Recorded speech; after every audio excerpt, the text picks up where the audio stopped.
This is about 4 pounds of salt left over from last year, and experts tell me this is about to be a hot commodity over the next few months. So I asked the city, do you need to be worried about slick roads this winter?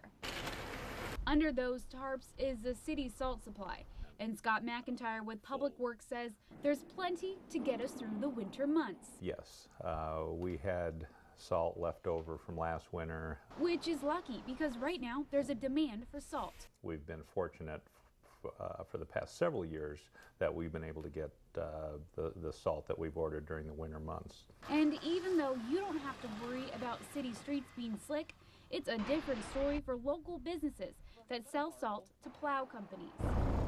Todd Metzler, owner of Maple 85, is in the salt business.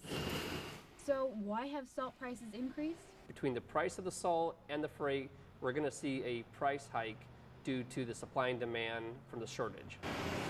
These huge bins hold around 500 tons of salt during the winter season.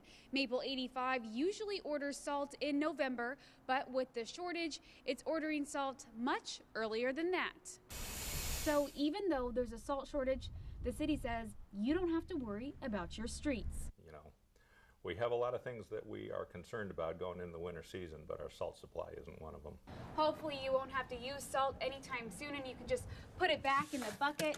You know, city officials tell me they stock up on salt in the spring so that if a shortage does happen, they're good to go. In Omaha, Sydney Coates, Fox 42 News. And officials say once the Public Works Department gets a price approval from the City Council, it'll get the rest of the salt it needs to cap off its supply.